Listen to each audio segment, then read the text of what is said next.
ini kita kerja sungguh-sungguh. Kita bisa main-main. Tuhan sudah berikan kita potensi baik sekali ya. Jadi orang, saya ini kena tanahnya kering, kena ini. Ini perlu kerja pakai hati. Kerja pakai hati itu penting. Kita kerja mau supaya ini kita jadi baik. Jadi mau berpertanian kah, mau di peternakan, kita buat yang sungguh-sungguh bisa. Untuk merayu masuk anggota koperasi itu kan juga mungkin ada tantangan tersendiri ya. Ya, itu saya justru lihat kebaikan di pintu air itu bahwa mau menolong orang. Ini bisa beri pinjaman, bisa kalau untuk orang sakit, mungkin ada orang mati. Saya bilang begini, kenapa kamu tidak mau masuk? Karena hanya orang yang pintar, yang punya masa depan itu dia simpan.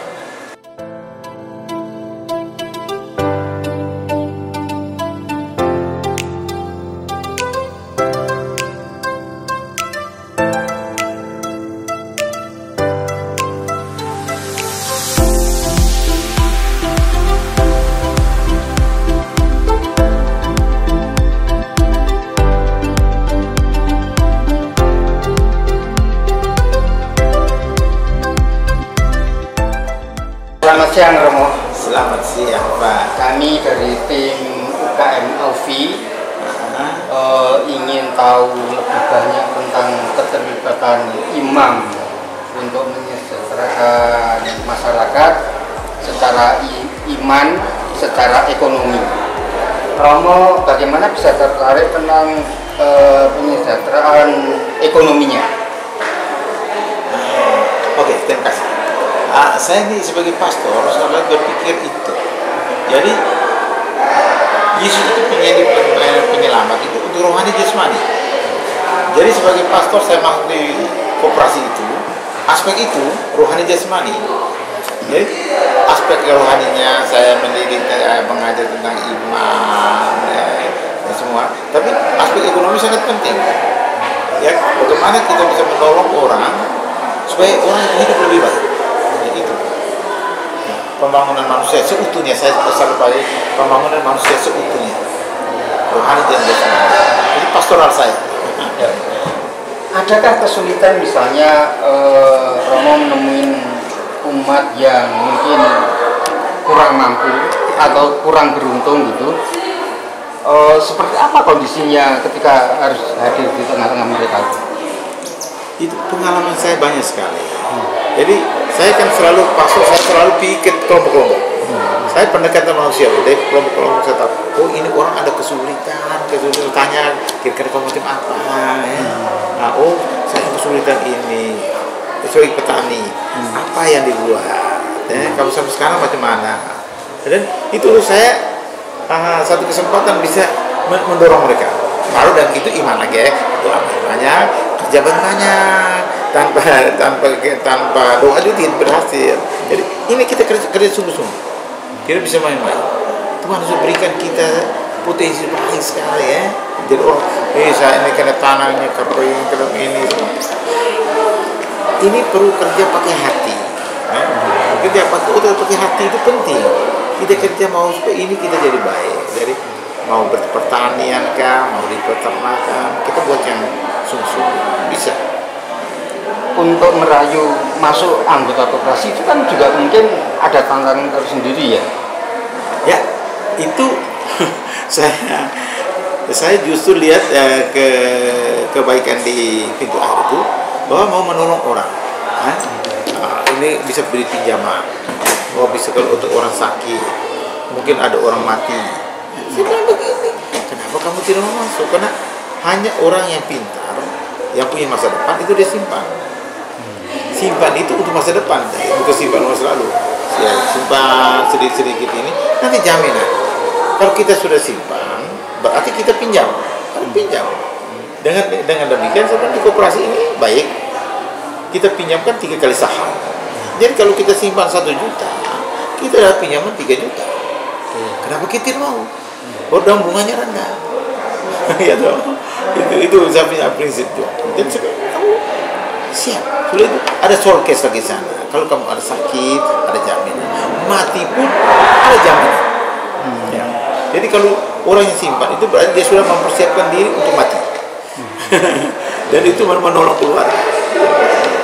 Pernah nggak Rama mengalami kesulitan, ada anggota yang mungkin minjem tidak tertib ngangsurnya? Kalau seperti itu bagaimana mengatasinya? Oh, itu alamatnya juga yang pinjam habis, aduh susah. Nah, sekarang saya tunggu di kantor. Kita bilang kenapa? Oh, sendiri pendekatan pribadi ke sana, tanya dulu mana kamu punya usaha kira-kira mana ya? Misalnya orang yang punya kios, kios tanya mana kios ini, aduh Romo begini, kenapa kamu susah? Ada yang saya alami langsung, atau orang yang itu punya kios dia bangkrut ini karena dia salah karena beli orang bohong lagi di kios itu.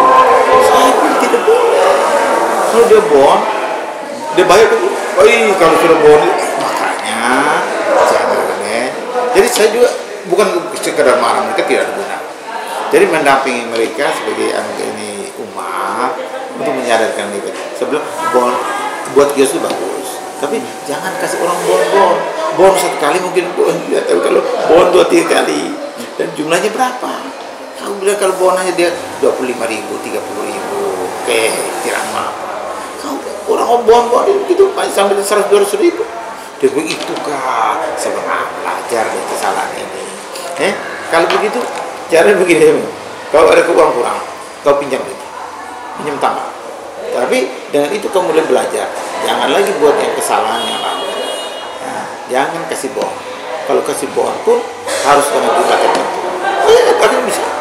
Ada nggak yang anggota-anggota yang akhirnya diklasifikasikan anggota nakal gitu? Misalnya ini bukan hanya ngangsurnya lama, tapi juga mungkin nggak mau menyelesaikan. Ada nggak? Banyak juga itu. Banyak juga ya. Banyak juga. Itu kembali pendekatan. Jadi saya kalau saya punya anggota itu staff omong, kata mulai marah sebentar. Jangan pikir mereka salah. Jangan dulu persalahkan mereka. Salahkan mungkin kita yang salah. Kenapa? Karena kita tidak mendekati. Kita seolah-olah kasih katakan uang kasih mereka saja tanpa pendampingan.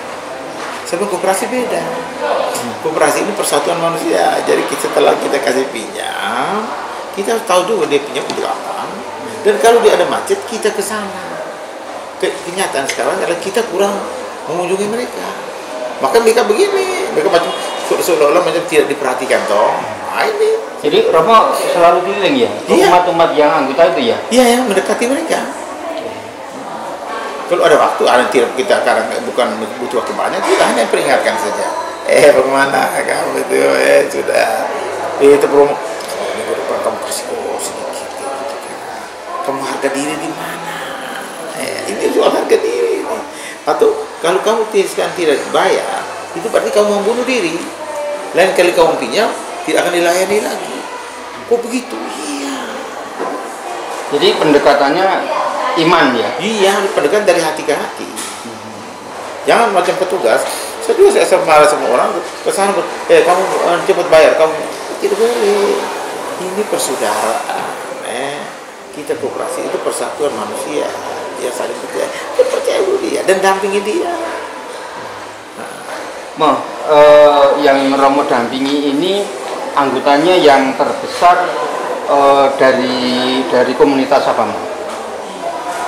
Saya biasanya di umat toh, di umat itu ada macam mereka kelompok-kelompok toh, ada kelompok-kelompok umat. Nah, di situ saya dekati. Nah, kalau tidak pada waktu doa bersama, itu saya peringatkan lagi. Nah, kan ada bisa doa di sana, pasti ingat, saudara-saudara kamu kemana? Ada yang belum, ada yang pinjam, senang kamu pinjam itu hebat itu. Tapi pinjam masih kembali supaya ini kamu berkembang. Jadi himbauan secara umum, pendekatan pribadi itu akhirnya. Jadi kunjungan ke lingkungan sambil sosialisasi ya? Iya. Karena tujuan tadi ini pembangunan manusia seutuhnya. masih seutuhnya. Jadi kita dalam doa bersama kita peringatkan lagi kalau kita mau wilayah-wilayah kerja sebagai gerakan koperasi itu seberapa luas mau menjangkau berapa wilayah? Oh, saya tempoh hari di Kota Baru itu sekitar 5-6 wilayah. 5-6 wilayah. 5-6 wilayah gereja. Gerejanya. Dari situ saya kan selalu ada kesempatan doa bersama toh. Iya. Nah, ada di Kota Baru, Bawah, Kota Baru Atas, Belek, apa semua saya dampingi. Jadi yang jauh saya kasih mereka lain, tapi yang sedikit sekitar saya itu saya sendiri dekati. Untuk menyadarkan mereka. Memang ini butuh waktu, butuh kesabaran. Kalau mereka sebentar mengeluh, aduh ngomong kamu tidak, bagaimana kamu bilang tidak bisa? Lalu saya harus bisa dan kita bisa. Asal kamu juga saya tidak tunggu supaya dalam waktu singkat ini kamu selesaikan. Tapi itu kamu rencanakan dulu baik-baik. Kamu rencanakan kapan kami kasih ini. Ya tergantung dari besar kamu punya pinjaman. Mungkin kamu harus jual kamu punya babi. Ini dari pembinaan imannya dalam kaitannya dengan ekonomi. Pendampingan per segmen, misalnya ini bidang dagang, ini bidang industri walaupun kecil-kecil gitu, bagaimana mau menyampaikan kepada mereka itu ilmu yang Romo bagikan kepada mereka? Kan pasti harus banyak ilmu, ada kiat kan. Jadi kebetulan saya ini dulu bekas Delsos, bekas ketua komisi PSE, Uskupan. Jadi macam pembinaan semacam itu untuk saya biasa. Malah saya dengan orang Islam pun tidak bersoalan. Karena prinsipnya ialah pembangunan manusia seutuhnya dan pembangunan manusia seluruhnya. Seluruhnya itu kau siapa saja itu, termasuk yang Islam semua. Oh begini ya. Nah, kalau ketika mendekatin saudara-saudara kita yang Muslim, ada kecurigaan nggak ini pastor mau apa namanya Kristen kan? mengkarui gitu? Tidak. Saya justru dekati mereka dengan cara itu. Baru saya kesian. Jadi kalau orang Islam pertama kan jarak. Ya, mereka main tegang. Bagaimana sekarang menunjukkan persaudaraan? Saya coba. Sekarang kebetulan ada 1-2 orang yang kenal saya baik, mereka mengalami kesulitan. Satu ibu mempunyai kesulitan warungnya tuh. Dia didatangi oleh harian, persoalan harian tuh. Selesai itu, kenapa kamu? Tadi siapa? Tadi petugas harian. Kenapa? Kami ambil. Aduh ibu, tahu ini kalau rugi sekali kau kerja berapa? Hasil berapa? Nah, dalam satu hari kau dah hasil berapa? Ya, sekitar 200-300. Habis kalau ini orang datang, ya 100 harus bayar. Kau kerja begini. Apa kalau mau ke tidak? Kau bisa minta bantuan orang lain. Saya minta sama siapa lagi? Nah, di situ ketika saya kalau saya harus tolong tahu toh. Bagaimana? Masuk pintu air. Bagaimana itu? Oh ibu ini, kau dulu kau punya modal sedikit, nanti kau kemudian bisa pinjam. Oh bisa ya? Ya bisa. Dan bunganya rendah. Coba kau lihat ini, kau pinjam harian ini 10%. Oh yang rentenir? Ya rentenir itu 10%, 20%. Lebih kau pinjam masuk anggota ini, baru kau buat permohonan, dan dengan itu kau dapat pinjaman dengan bunga hanya 2%. Oh bisa kah? Oh, bisa. Dia tertarik. Dia panggil dia punya 2 orang datang. Wih kita bisa. Oke, sekarang kasih pinjaman. Itu Romo sendiri yang apa namanya yang dampingin ya. Lalu setelah didampingin seperti apa? Oh bagus. Jadi sebenarnya kau punya kios ini harus buat warung ini harus lebih besar. Kalau kau yang sedikit tidak bisa. Kau buat lebih besar, karena itu aku buat rencana pinjaman. Pengadaan rumahnya, gedungnya sedikit, baru dengan makanan menunya bagaimana. Saya dampingi terus. Sekarang yang Romo dampingin berapa ribu anggotanya sudah? Kalau saya punya di Kota Baru itu sudah 3.000-an. 3.000-an. Sekarang saya buat lagi di tempat saya di Nanggahale itu saya lebih banyak dengan orang Muslim. Lebih banyak dengan Muslim ya. Itu kan selama ini kan ada kesan ada kristenisasi gitu ya. Ini malah pastor datang sendiri, dampingi sendiri. Itu bagaimana penerimaan awalnya? Udah sekarang malah mereka dekat ke rumah saya. Kalau emang datang kami kumpul di rumah, jadi saya pembinaan di rumah saya. Oh, di rumah? Iya. Maksudnya rumah di gereja atau di mana ya? Di rumah pribadi? Di rumah saya pribadi.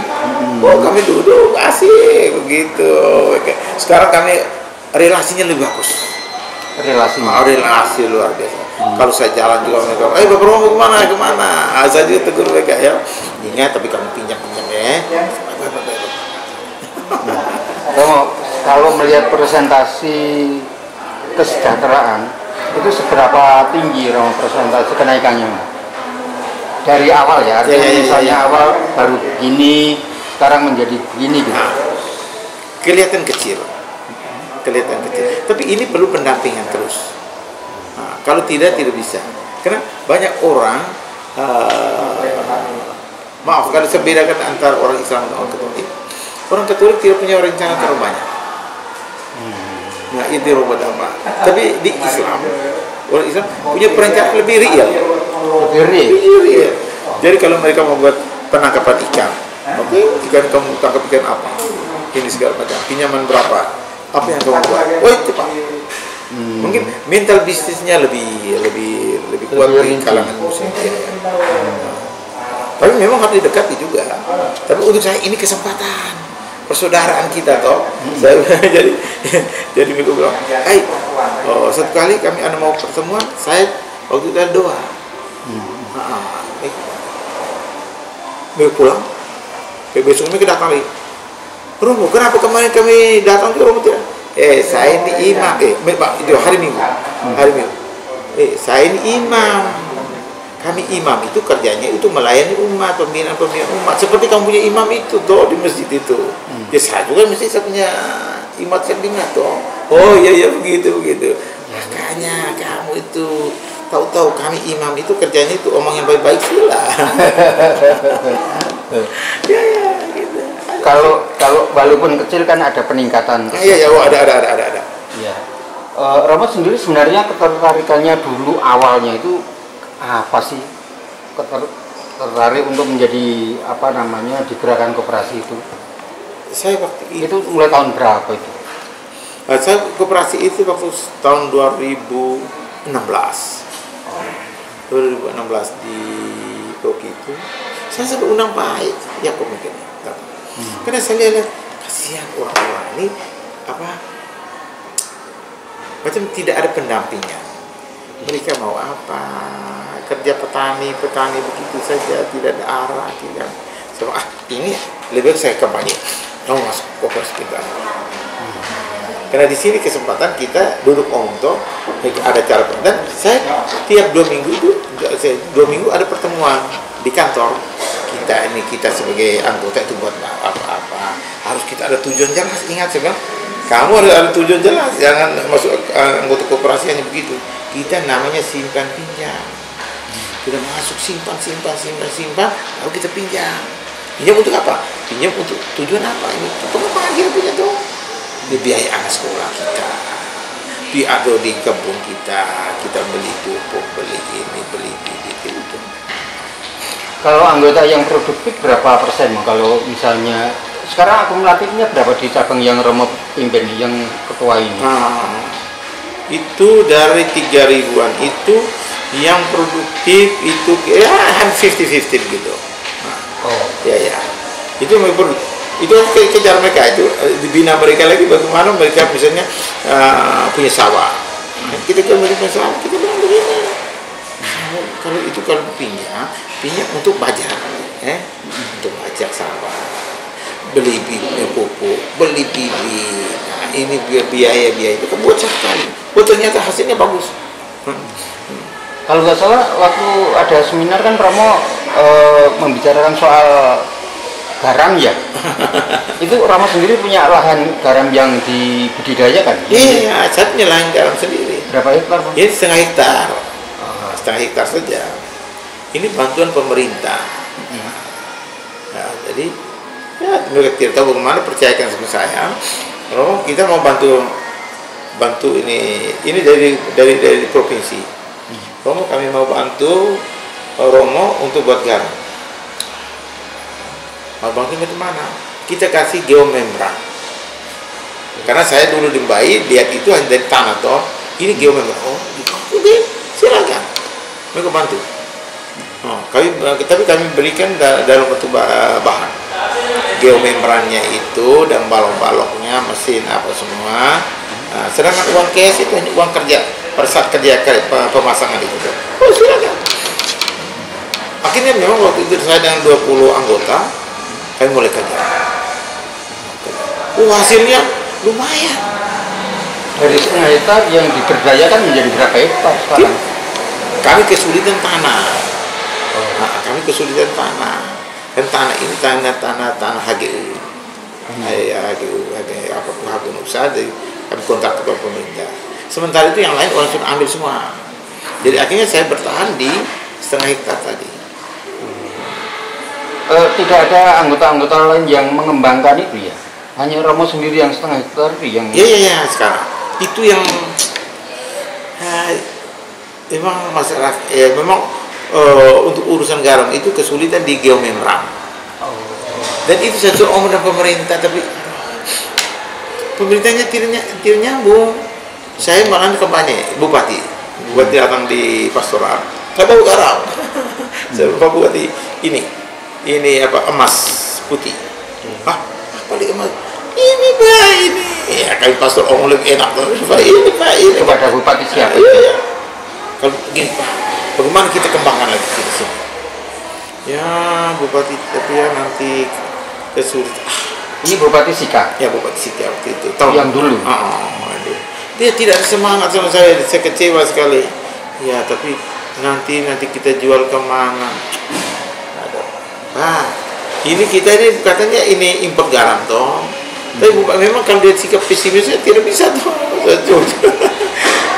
Kalau misalnya sekarang ada bupati yang sekarang ini mau memungkinkan nggak itu untuk mengembangkan lahan garamnya? Ya, sekarang saya kan di tempat saya itu saya undang bupati, wakil gubernur sendiri itu datang. Dan saya bilang ini Pak, kalau ini hanya dengan setengah hektar, ini hanya sebagai pilot project di Kabupaten Sika. Tapi potensi di Kabupaten Sika ini kan luar biasa. Ini tempat-tempat buat garam. Sekarang mau tidak mau, katakanlah desa-desa yang di pinggir pantai itu dengan dana desanya itu mereka buat ini. Jadi itu sebelum gampang saya bisa menjadi katakan pendamping untuk mereka. Tapi ya Bupati Omong juga yang masih ya nanti. Bupati yang sekarang pun masih nanti. Jadi sekarang saya mendesak terus ini nih. Jadi yang dari setengah hektar nggak berkembang? Enggak berkembang. Kalau yang dari setengah hektar itu hasilnya gimana Mas? Hasilnya cukup bagus. Berapa ton? Kalau itu saya panen yang pertama itu setengah hektar itu pertama sekitar 5 ton. Kita panen itu per 2 minggu. Per 2 minggu? Per 2 minggu, karena kita jemur itu sampai 2 minggu. Nah, kalau sudah 2 minggu itu sudah jadi garam. Tapi di dalam 2 minggu ini jangan ada hujan. Tetap toh. Wah, jadi Pak. Paling kurang 3 ton. Jadi per panen. Iya, per 2 minggu. Jadi per panen per 2 minggu. Iya. Sekitar paling kurang 3 ton. Itu berarti dalam 1 bulan itu paling kurang 6 ton. Malah ada sampai dengan 8 ton per bulan. Per bulan. Jadi setahun paling enggak 70 ton. Itu paling enggak kan? Memasarkannya orang datang banyak. Datang beli pasar, datang beli garam itu. Karena garam kita garam putih sekali itu orang satu mobil jual di mana-mana di jalan itu. Romo ada garam ada. Jualan garam? Iya. Bagaimana menawarkannya? Kita sudah tentukan. Saya kan omong di gereja. Di gereja saya bilang ya Ya kamu tahu bahwa kita ini sudah punya garam, dan yang terjadi saya ini, jadi saya ini katakan bos garam saya, garam bagus, garam begini-gini. Kalau kamu perlu silakan. Nah, satu karung itu 52 kilo, 50 kilo. Itu 100.000. Jadi kalau kamu perlu saya bawa. Bawa ke gereja, umat suruh beli. Ya, hari Minggu saya bikin doa itu bawa garam. Nah, habis bisa mereka beli. Romo ada garam? Oh ada. Hebat. Itu baru garam ya.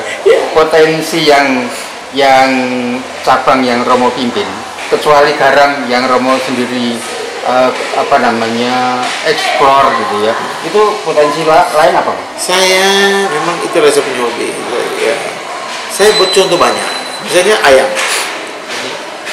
Saya piara ayam banyak. Dari situ saya jual telurnya. Ke anggota juga. Ke anggota juga. Siapa saja umat semua. Oh.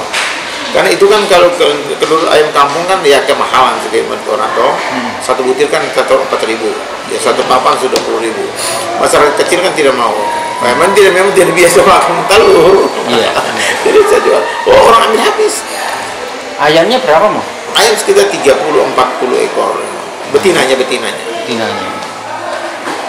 Cara kampungan saja itu. Terus cara kampung bukan cara kampungan. Ya. Garam, ayam, kambing. Ya, kambing kurang. Saya piara lagi ini tanaman. Itu saya terong. Terong ini. Iya. Oh saya jual itu luar biasa, tiap hari orang datang beli di situ. Dan itu buat saya dengan pembeli datang untuk ini. Oh ada ini, oke, ini ada satu ibu yang untuk layan itu tuh orang pembeli. Oh gampang itu. Kalau begitu mau ini kan sekarang kita ngomongin soal ekonomi. Dalam 1 bulan produk-produk yang Romo jual dari produk itu tadi mengumpul berapa banyak juta mah? Lumayan untuk senang ke ya, pokoknya di garam sekitar ya 7-8 ton per bulan. Di 1 kilo berapa? Ya kami sini 1 kilo 2.000. Oh. Ya karena satu karung itu kan 50 kilo. Okay. 50 kilo kan ini 100.000. Nah, sudah. Itu. Jadi hitung saja satu karung berapa enak gitu.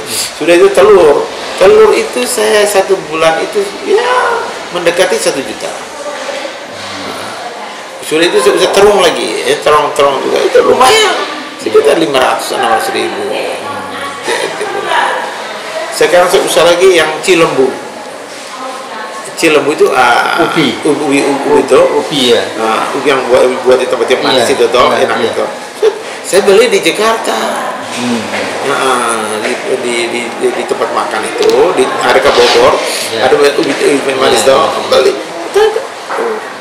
Enak. Oh ya, ini ada ayam mentah ke tidak? Oh ada 1 kilo 35 ke apa? Beli. Saya bawa. Baru tanam sini. Berapa luas lahannya, berapa yang untuk Cilembu? Cilembu itu hampir 1/4 hektar. Wih banyak ya.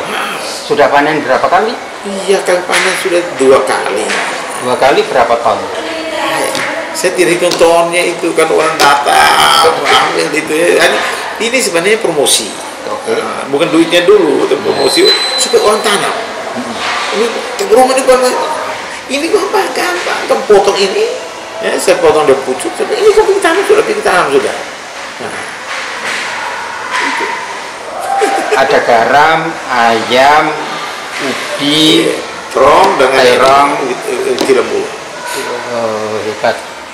Kalau di luar itu misalnya yang kegiatan produksi gitu apa mah yang potensi? Bisa tidak. Itu tenaga, persoalannya tenaganya untuk kerja ini ya.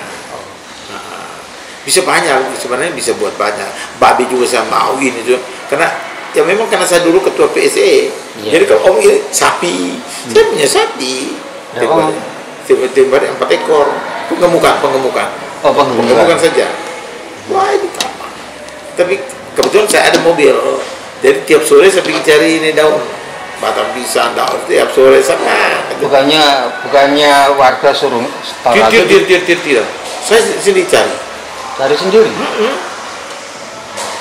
Karena ini untuk saya dalam rangka pendidikan. Pendidikan kenapa? Saya bilang orang itu hidupnya harus kerja. Jadi orang itu, wih, Romo selamat sore, kau kerja aja. Ya hidup harus kerja. Saya ini pastor itu kerja. Apalagi saya ini orang tua, itu kerja. Jadi hidup itu harus kerja. Iya, memang prinsip saya itu. Ini, kamu terharuskan. Saya pastor dan tua juga kerja, kamu tidak. Malu saja. Iya. Usia berapa mau? Kok usia berapa? Kok sudah tua tadi? Pastor tua tadi usia berapa? Ya kalau di sini kan orang anggap tua tuh kalau 70 itu kan tua seperti itu. Dari PSE ngurusin koperasi gitu. Akhir dari cita-cita apa mau? Bisa. Ini yang ingin dicapai. PSE ekonomi. Saya senang suka melayani orang. Okay. Melayani. Saya punya mobil itu juga untuk melayani orang sakit. Wah, orang sakit kapan kita tahu kita termasuk. Nah, itu orang Islam juga dan Romo kemana? Ayo, pokoknya kalau sakit datang sini saya bawa ke puskesmas. Tidak ada persoalan. Gitu. Asik tuh itu. Bisa menolong orang itu. Jadi pergaulan Romo sebagai imam Katolik dengan ustadz baik. Akrab bang ya? Ya baik itu. Saya di sini di Nanghale ini baru sabar. Kalau saya dimbahi, wah itu akrab sekali. Saya bisa dengan mereka. Sehingga umat Islam yang lain, jangan Romo itu kan dengan ini ustaz-ustaz jati dia itu baik. Sampai kita bersaudara. Paroki Romo, paroki apa namanya? Oh dulu di Danga di Keuskupan ini. Sekarang ini di Keuskupan di Watu Bala, Keuskupan Memiere. Romo kan sekarang ini imam yang satu-satunya di pintu air yang menjadi ketua cabang. Ketua cabang atau ketua apa? Ketua cabang.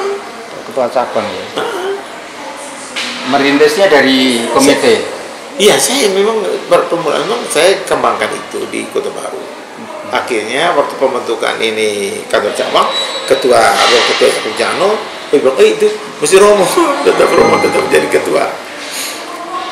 Baik Romo, terima kasih atas informasinya. Semoga juga yang lain mengikuti jejak Romo untuk menyejahterakan umat dan warga masyarakat pada umumnya. Terima kasih Romo.